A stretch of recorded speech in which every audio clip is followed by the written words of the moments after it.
This case is so crazy that the creator of Unsolved Mysteries is still haunted by it. Well, okay, so I want to start off by saying there were so many, pieces of information across the internet. I am going to try my best to do this case justice.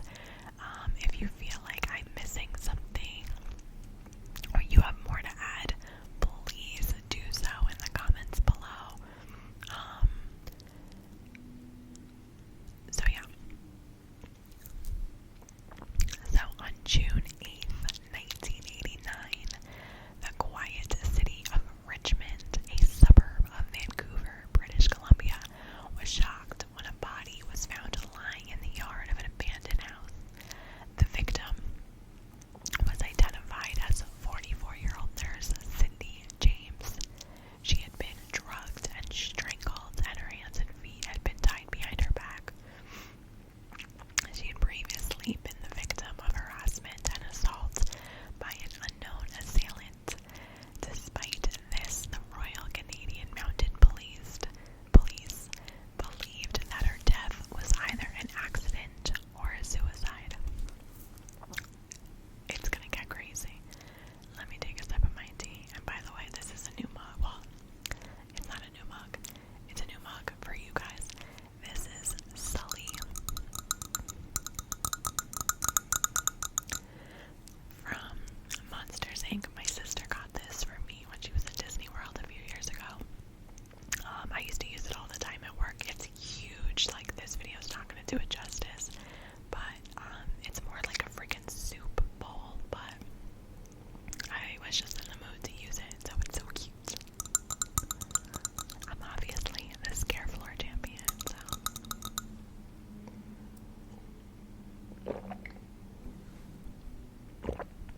Okay.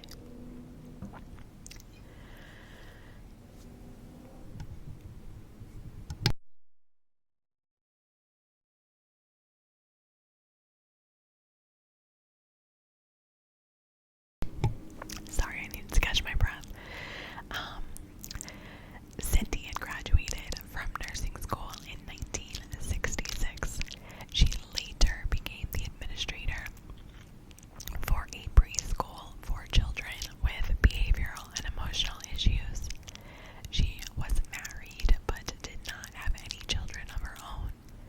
In July of 1982, she and her husband, Roy Makepeace, ironic, separated. 4 months later, after their divorce, she began receiving mysterious and sometimes threatening phone calls. During the next 7 years, she reported nearly 100 incidents of harassment. 5 were violent physical attacks, while others were whispering or silent phone calls. Things got worse after she involved the police. At night, she heard prowlers. Her porch lights were smashed and her phone lines severed. Dead cats were left in her yard and her dog was nearly strangled to death. According to her friend Agnes Woodcock, bizarre notes with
would do.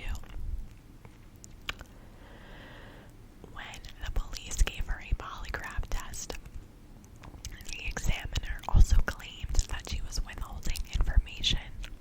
Her mother, Tilly Hack, thinks the reason for her reluctance was that her attacker had threatened her family. By naming him, they would be killed.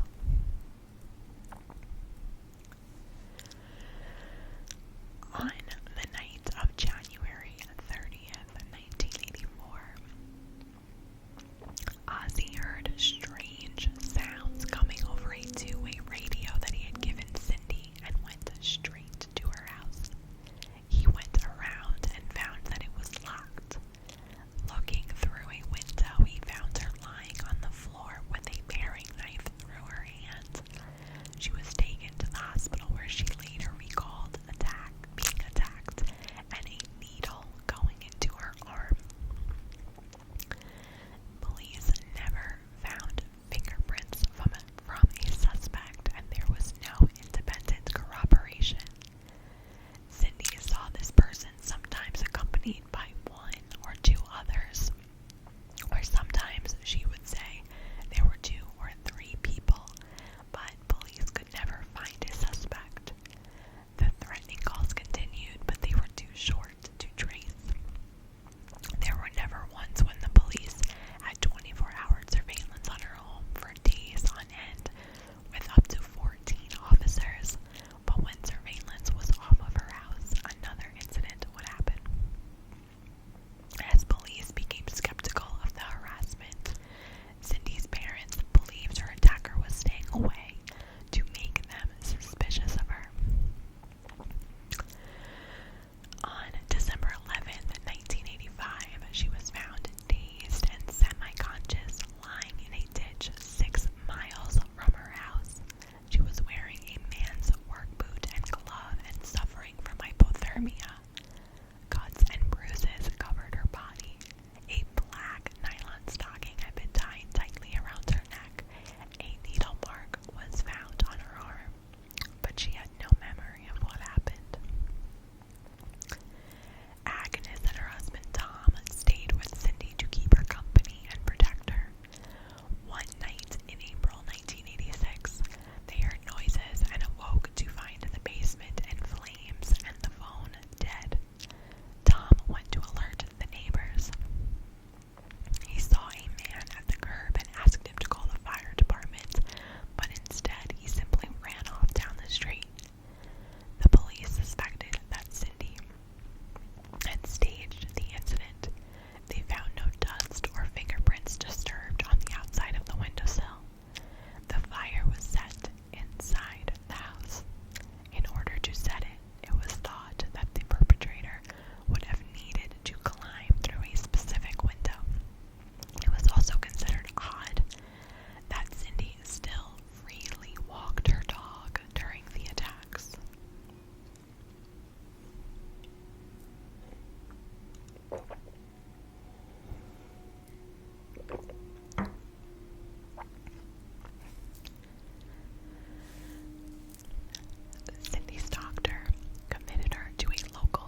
There's so many